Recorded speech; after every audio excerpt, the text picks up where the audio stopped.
Post-GE, I think Malaysia was politically divided, and there's been talk of national reconciliation.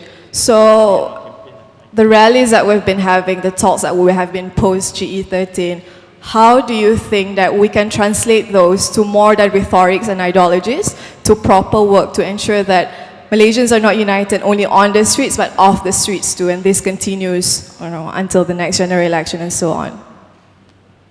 The last question is about reconciliation. Sometimes I like to use the word retaliation because I feel that's what we're getting from the Barisan Nasional government. Now, having said that, you brought up an important point in terms of how we make that transition from being on the streets, through peaceful rallies, which is very different from actual riots or protests. I think we've been very, very responsible to keep the demand very solid.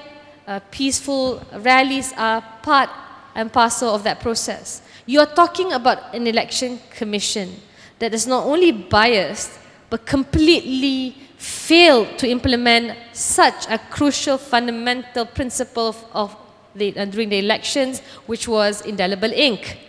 Now, in other countries around the world, you would notice never before the indelible ink became a problem. Usually it's about the system, online voting, whatever. Never due to the indelible ink, except of course Malaysia boleh in Malaysia. So when this thing happened, automatically any democratically elected government which is serious about reconciliation would replace the entire leadership of the Election Commission. That's the bare minimum.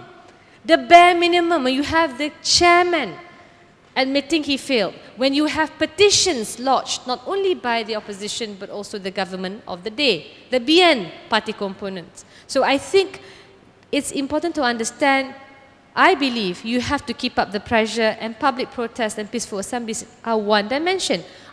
Does this mean that we're not exhausting all other avenues? No. Rafizi has been working very hard. The list of petitions are going to be processed. They're going to go to court. And each petition will cost you at the very least 50,000 ringgit.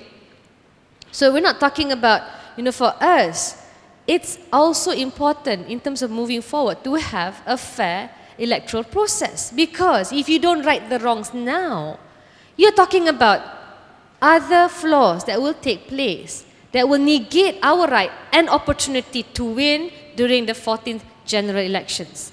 You allow this bunch of idiots, excuse my language, to run the redelineation process. What will you have?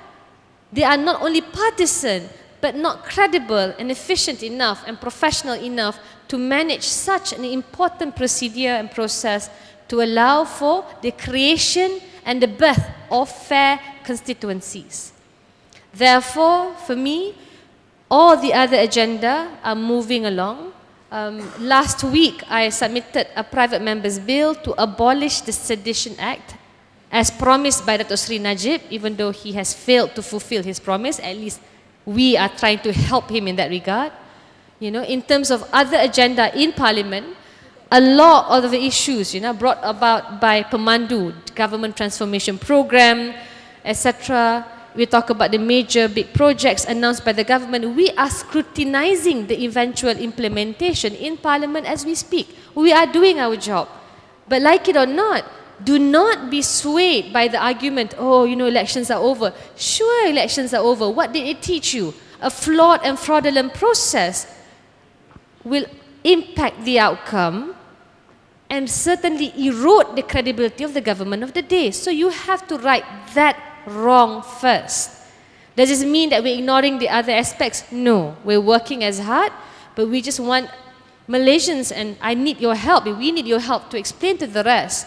We must get a new batch of election commission leaders who are trusted, trustworthy, and accepted by both sides of the divide. Then you talk about a real reconciliation.